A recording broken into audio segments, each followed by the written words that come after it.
My name is Tommy Chun, and 8 years ago, I was living what most people would consider the American dream. I had a corner office on the 34th floor of a downtown Los Angeles high-rise, a six-figure salary as a software engineer for a tech startup, and a two-bedroom condo in Santa Monica with ocean views that cost more per month than most people make in a year. I drove a BMW, ate at restaurants where dinner for two could feed a family for a week, and had a 401k that was growing faster and I could spend money. But none of that mattered the day I took my first hit of crack cocaine at a house party in Beverly Hills, because that single decision would eventually cost me everything I had built and land me on the streets of Skid Row with nothing but the clothes on my back and a drug habit that consumed every waking moment. The descent wasn't immediate. Addiction rarely announces itself with dramatic gestures. It starts small, seductive, whispering lies about control and recreation and temporary escape from stress. For me, it began during the dot-com boom of the late 90s, when the tech industry was fueled by equal parts venture capital and controlled substances. Cocaine was as common as coffee at networking events, and I told myself it was just part of the culture, a way to stay alert during 18-hour coding sessions and maintain the energy needed to compete in Silicon Beach's hyper-competitive environment. The progression from powder to rock happened during a particularly brutal period when our startup was hemorrhaging money and my personal life was falling apart. My girlfriend had left after discovering my cocaine use. My parents in San Francisco had stopped taking my calls because I only contacted them when I needed money, and the pressure at work had reached levels that made my drug use feel less like recreation and more like survival. A dealer in Venice introduced me to crack, promising a cheaper, more intense high that would help me forget my problems more effectively than the expensive powder I had been buying. The first time I smoked crack, sitting in a garage behind a tattoo parlor on Venice Beach, I understood immediately why people threw their lives away for this drug. The high was indescribable. Every neuron in my brain firing at once. A euphoria so complete that all my problems seemed to dissolve like sugar in hot coffee. For 15 perfect minutes, I felt like the person I had always wanted to be. Confident, powerful, invincible. But when the high faded, the crash was equally devastating. The depression that followed wasn't just psychological. It was physical, cellular, as if my body had forgotten how to produce happiness without chemical assistance. Within 6 months, I was smoking crack daily, spending my entire salary on drugs, and somehow convincing myself this was still manageable because I was maintaining my job performance and living situation. But crack addiction operates on a timeline that doesn't respect career ambitions or financial planning. The drug demands increasing quantities to produce the same effect, and the periods between highs become unbearable stretches of depression, anxiety, and physical craving that make normal functioning impossible. I started missing meetings, showing up to work obviously under the influence, and making coding errors that cost the company thousands of dollars in lost productivity. The end of my professional life came on a Tuesday morning in March 2003, when I arrived at the office still high from an all-night smoking session, and discovered that security had cleaned out my desk while I was gone. My supervisor handed me a termination letter, a final paycheck, and a business card for an employee assistance program that I threw in the trash before reaching the elevator. I was 28 years old, unemployed, and so deep in denial about my addiction that I convinced myself losing my job was actually liberation from corporate slavery that would give me time to get clean and find better opportunities. The money lasted 4 months. My condo, my BMW, my carefully curated lifestyle, professional success, all of it disappeared as systematically as if I was following a checklist for self-destruction. First, the car, sold to a dealer in Inglewood for a fraction of its value, because I needed cash immediately and couldn't wait for proper paperwork. Then the furniture, the electronics, the designer clothes, everything converted to cash that disappeared into crack pipes within hours of each transaction. Finally, the condo itself, foreclosed after 3 months of missed payments, leaving me with a suitcase full of remaining possessions and nowhere to go except the streets of downtown Los Angeles, where thousands of other people had made similar journeys from respectability to homelessness through the merciless mathematics of addiction. Skid Row, officially known as Central City East, sprawls across 50 square blocks of downtown Los Angeles like an open wound in the heart of America's second-largest city. It's home to the largest concentration of homeless people in the United States, Over 4,000 souls living in conditions that would be considered humanitarian crises if they existed in developing countries. But this isn't some distant tragedy you see on late-night charity commercials. This is the endpoint of American addiction, mental illness, and economic inequality, playing out in real time on sidewalks where human beings sleep in cardboard boxes while skyscrapers full of millionaires glitter overhead like distant stars. My first night on Skid Row was spent under a top stretched between two shopping carts on East 5th Street, trying to sleep while helicopters circled overhead and sirens wailed like electronic banshees announcing fresh disasters. The smell hits you immediately: human waste, rotting garbage, unwashed bodies, and the chemical tang of drugs being smoked in doorways and alleys. But worse than the physical conditions is the spiritual atmosphere of the place. Despair so thick you can taste it, hopelessness that clings to your clothes like smoke, and the constant awareness that you're surrounded by people who have given up on everything except their next fix. The hierarchy of Skid Row is brutal and unforgiving, determined by how much money you can generate for drugs and how willing you are to engage in activities that would have seemed unthinkable during your previous life. Newcomers like me started at the bottom, scavenging aluminum cans from dumpsters, panhandling outside Union Station, and learning the complex geography of social services that provided just enough assistance to keep you alive but never enough to help you escape. The more experienced residents controlled the best begging spots, the safest sleeping areas, and the most reliable drug connections that kept the whole ecosystem functioning. Within weeks, I had learned the survival skills that separate the living from the dead on Skid Row. Which alleys were safe to sleep in and which ones were controlled by gangs who would kill you for trespassing. Which police officers would move you along without violence and which ones saw homeless people as target practice for their batons. Which social service workers genuinely wanted to help and which ones were just collecting paychecks while treating clients like infectious waste. Most importantly, I learned the daily rhythms of drug acquisition that governed every decision and every relationship in this concrete purgatory. The drugs on Skid Row weren't the relatively clean cocaine I had used during my professional life. They were street-level cocktails of chemicals that promised escape from misery but delivered deeper forms of enslavement. Crack mixed with heroin, methamphetamine cut with household cleaners, synthetic drugs with names like Spice and K2 that produced psychotic episodes lasting for days. The dealers were users themselves, selling just enough to support their own habits, creating an economy where everyone was simultaneously predator and prey in an endless cycle of exploitation.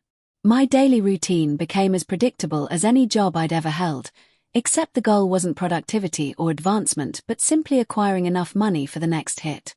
Morning began with panhandling outside the 7th Street metro station, where commuters hurried past with expressions ranging from pity to disgust. Afternoon might involve collecting recycling from downtown business districts, dragging garbage bags full of cans and bottles to redemption centers that paid pennies per pound.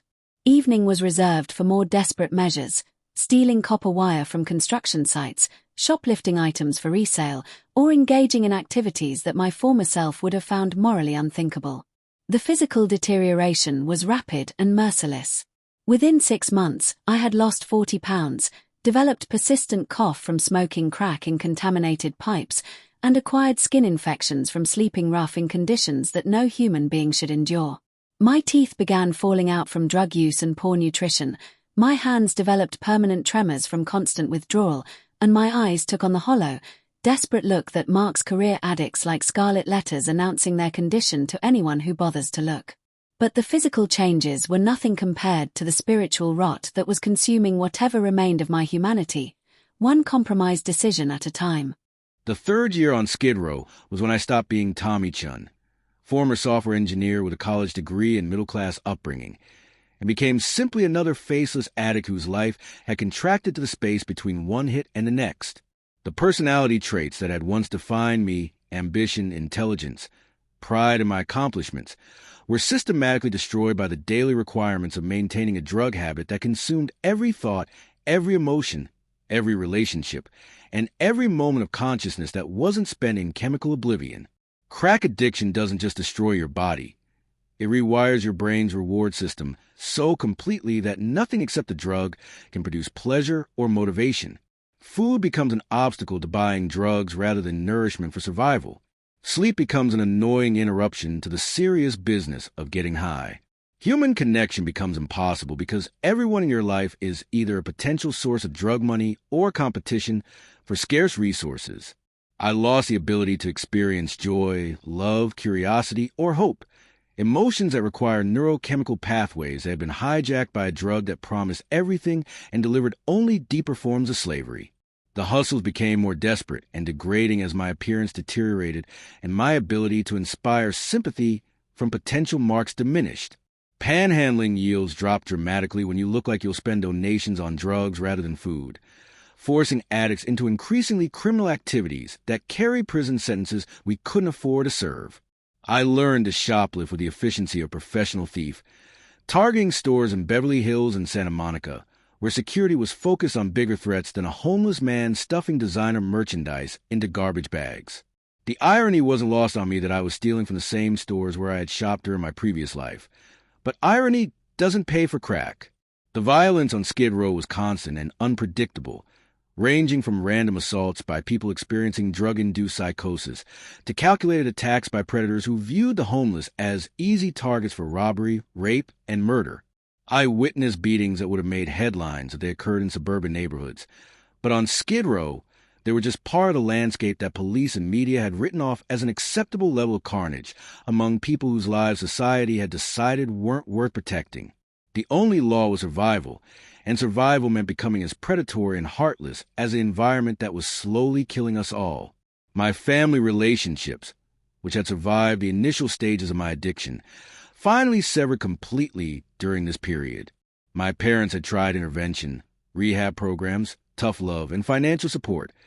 Every approach that loving families attempt when addiction transforms their children into strangers.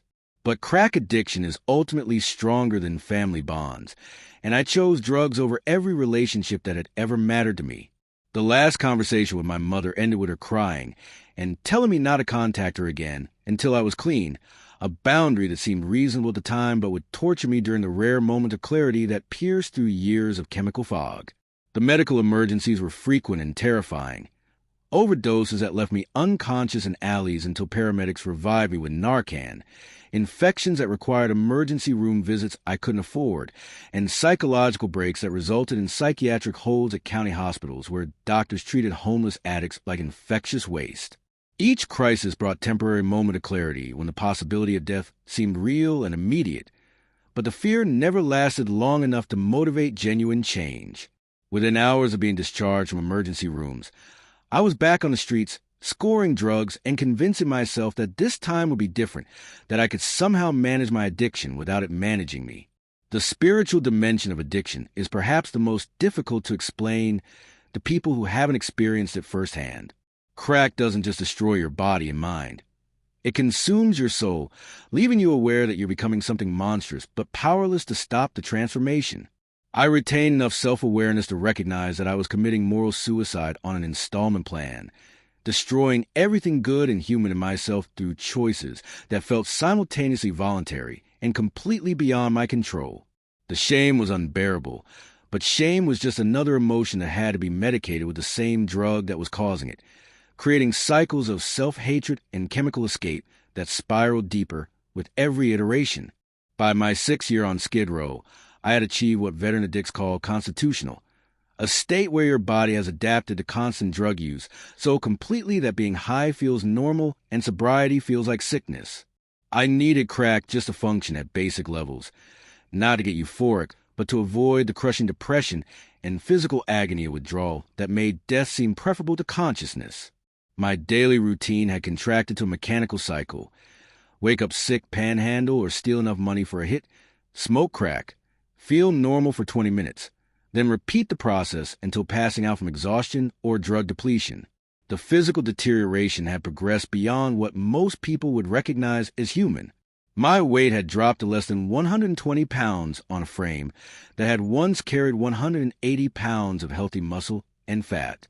My teeth were mostly gone, making eating difficult and speaking embarrassing.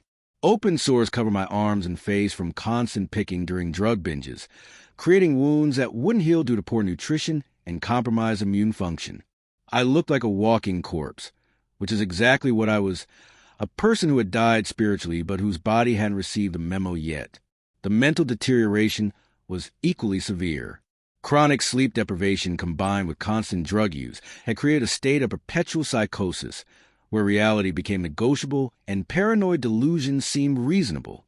I believed that government agents were monitoring me through surveillance equipment hidden in crack pipes, that other homeless people were stealing my thoughts through mind-reading devices, and that the voices I heard during drug binges were communications from extraterrestrial beings who understood my situation better than earthbound humans ever could. These weren't recreational hallucinations. They were symptoms of a brain that was literally dying from chemical assault. The isolation was complete and self-imposed. Other homeless people avoided me because advanced addiction made me unpredictable and potentially dangerous. Social service workers treated me as a hopeless case who consumed resources without any realistic possibility of recovery. Police viewed me as a public nuisance who belonged in prison or the morgue, but certainly not on their streets. Even drug dealers were wary of me because my appearance was so disturbing that it was bad for business. Customers don't want to buy drugs from people who look like advertisement for what their product actually does to human beings. The criminal activity escalated to levels that guaranteed eventual imprisonment or death. Simple shoplifting evolved into armed robbery when desperation overcame the remnants of moral restraint that had kept me from crossing certain lines. I robbed other homeless people for their disability checks, broke into cars in broad daylight, without caring who was watching, and engaged in activities that I still can't discuss publicly because they involved harming innocent people who had never done anything except have the misfortune of crossing paths with a human being who had been transformed into a predatory animal by years of chemical dependency. The spiritual condition during this period was indescribable, except to say that I felt like I was experiencing hell while still technically alive. Every moment of consciousness was torture that could only be temporarily relieved by drugs that were slowly killing me but had become more necessary than oxygen. I prayed constantly for death, begging God to end my suffering through overdose, violence, or any other means that would stop the agony of existing in a body that had become a prison and a mind that had become a torture chamber. But death didn't come, leaving me trapped in a purgatory of my own creation with no apparent way out except through more drugs that made the problem worse with every hit. The rock bottom moment came on a Tuesday morning in December 2010, when I woke up in an alley behind a liquor store on Spring Street covered in my own blood and vomit, with no memory of how I had gotten there or what had happened during the previous 3 days. My left arm was broken. My face was swollen beyond recognition, and my clothes were gone except for underwear and a torn t-shirt that belonged to someone else. In my right hand was a crack pipe that was still warm, suggesting that my first instinct upon regaining consciousness had been to get high rather than seek medical attention for injuries that should have required emergency room treatment. But rock bottom, as they say in recovery circles, is just the foundation for building something new. What I didn't realize that morning, as I lay bleeding in garbage behind a liquor store, was that God had been preparing a miracle that would occur exactly 72 hours later and would transform my life more completely than 8 years of addiction had destroyed it. Sometimes we have to fall so far that human help becomes impossible before divine intervention becomes visible, and I had finally reached that place where only supernatural assistance could save what remained of Tommy Chen's soul. December 15th, 2010, started like every other morning during my 8th year on Skid Row, with the crushing realization that I was still alive when I had hoped to die during the night, and the immediate need to find money for crack that would make existence bearable for another few hours. But something was different that morning, something I couldn't identify, but felt like electricity in the air before a thunderstorm. The usual voices of paranoia and despair that filled my head during withdrawal were quieter, replaced by a strange sense of anticipation that made no sense given my circumstances. I had spent the night under a highway overpass near the Los Angeles River, sharing space with dozens of other homeless people in various stages of addiction and mental illness. The December air was cold enough to be dangerous for people sleeping rough, and several ambulances had come through during the night to collect bodies of people who hadn't survived until morning. I should have been one of them. My physical condition was so deteriorated that survival through cold nights seemed impossible. But I had woken up feeling stronger than I had in months, as if some external force was providing energy my body couldn't generate on its own. The morning panhandling session at Union Station was unusually successful, generating almost $40 from commuters who normally avoided eye contact with homeless people. But instead of immediately buying drugs, I found myself walking toward downtown LA's financial district, driven by an impulse I couldn't explain or control.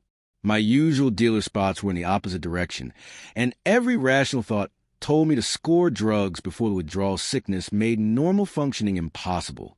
But something was pulling me toward the cluster of office buildings where I had once worked, toward a part of the city I had avoided for years because it reminded me of everything I had lost. At 11:47 a.m., according to the clock on the First National Bank building, I was walking past the Westin Bonaventure Hotel when a man in a business suit approached me with an expression of concern rather than the disgust or fear that my appearance usually provoked. He introduced himself as Pastor James Williams from New Beginnings Church, and instead of offering money or food, he asked if he could pray for me. Under normal circumstances, I would have demanded cash and moved on when religious offers were presented, but something about his presence felt different, safe in a way that I hadn't experienced with another human being in years. Pastor Williams didn't pray a generic blessing or request for God's guidance. He prayed specifically for my addiction, for healing of my body and mind, and for what he called supernatural deliverance from the spiritual forces that have enslaved you for too many years. As he spoke, I felt physical sensations that had nothing to do with drug withdrawal. Warmth spreading through my chest, tingling in my hands and feet, and a strange lightness as if weight I hadn't realized I was carrying was being lifted from my shoulders. When he finished praying, he handed me a business card and told me that God had a plan for my life that was bigger than my addiction. The change was immediate and undeniable. The constant craving for crack that had controlled every thought and decision for 8 years simply disappeared, as if someone had flipped a switch in my brain and turned off the neurochemical compulsion that had defined my existence. The physical withdrawal symptoms that normally required drugs to manage, the tremors, sweats, depression, and anxiety, vanished completely, replaced by an energy and mental clarity that I hadn't experienced since before my first hit of crack. For the first time in almost a decade, I felt fully present in my own body and mind, free from chemical fog and spiritual oppression that had made normal human experience impossible. I spent the rest of that day walking through downtown LA in a state of amazement, processing sensory experiences that had been filtered through drug-induced haze for so long that they seemed completely new. Food had taste and texture that provided genuine pleasure rather than just necessary fuel. Colors seemed more vivid, sounds more distinct, and even the urban chaos of downtown Los Angeles felt manageable rather than overwhelming. Most remarkably, I could think clearly for extended periods without intrusive thoughts about drugs, money, or the complex logistics of maintaining addiction that had occupied most of my mental energy for years. That evening, instead of seeking drugs or sleeping rough, I walked to New Beginnings Church in Koreatown, following the address on Pastor Williams' business card. The evening service was already in progress, but the ushers welcomed me despite my appearance and found me a seat in the back row where I wouldn't disturb other worshipers. As Pastor Williams preached about God's power to transform lives and break chains of bondage, I knew with absolute certainty that I was experiencing supernatural intervention that had nothing to do with my own willpower or recovery programs, and everything to do with divine grace that I had never deserved but was receiving anyway. 8 years have passed since that miraculous day when God instantly delivered me from crack addiction, and not once during that entire period have I experienced even a moment's craving for the drug that controlled my life for nearly a decade. The supernatural healing that began with Pastor Williams' prayers continued through every aspect of my recovery, restoring not just my freedom from chemicals, but my relationships, my purpose, and my understanding of who God created me to be before addiction nearly destroyed everything good in His original design. The practical aspects of rebuilding life after 8 years on Skid Row required both divine assistance and human cooperation through social services, recovery programs, and a church community that embraced me despite my history and appearance. New Beginnings Church didn't just offer spiritual support. They provided practical assistance through connections to job training programs, transitional housing, medical care, and a network of relationships that make successful reintegration possible. Within 6 months, I was living in a studio apartment in Mid-City, working part-time at a computer repair shop, and attending Bible study classes that were teaching me about the God who had saved my life in ways that went far beyond addiction recovery. The physical healing was gradual but complete. Proper nutrition, medical care, and the absence of drug-induced toxicity allowed my body to regenerate in ways that amazed doctors who had treated me during my years of addiction. My weight returned to healthy levels. My teeth were repaired through dental programs for low-income patients, and the chronic infections and injuries from street life healed without permanent damage. More importantly, the neurological damage from years of crack use was reversed as my brain regained the ability to produce natural pleasure, motivation, and emotional stability without chemical assistance. My family relationships, which had been severed for years due to destruction caused by addiction, were gradually restored through a process that required patience, forgiveness, and proof through consistent behavior that my transformation was genuine and permanent. My parents, who had mourned me as dead for years while I was physically alive but spiritually dead on Skid Row, welcomed me back into their lives with a combination of joy and caution that was completely understandable given their previous experiences with addiction's lies and false promises. Today, we have dinner together every Sunday after church, and they are proud to tell their friends about their son, who was lost but now is found. The professional restoration took longer but was equally miraculous.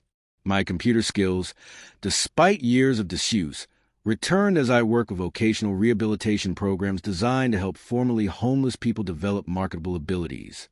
Within 2 years, I was employed full-time as an IT specialist for a nonprofit organization serving the homeless population in downtown LA.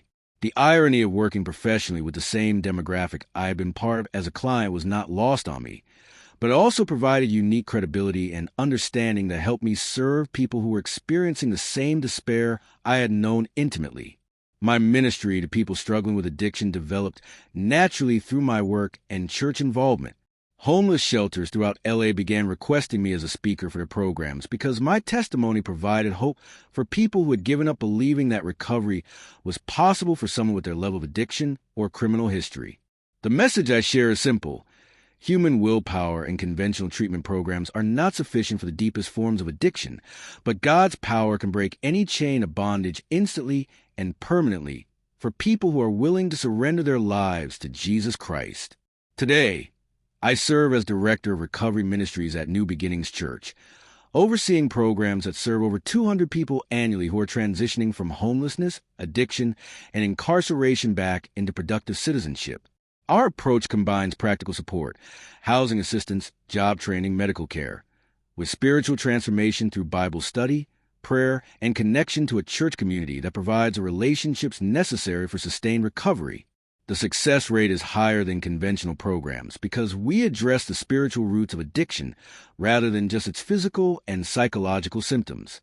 My personal life includes a wife, Sarah, who is a social worker specializing in addiction treatment, and 2 young children who will grow up knowing their father as a man of God rather than a slave to drugs. Our home in Pasadena is filled with laughter, family dinners, and bedtime prayers that include thanksgiving for God's grace that rescued Daddy from a life that could have ended very differently. The children don't yet understand the full significance of their father's story, but they will learn as they grow older that nothing is impossible with God, that no person is too far gone for divine intervention, and that their daddy is living proof that Jesus Christ can transform the most hopeless situations into testimonies of supernatural grace.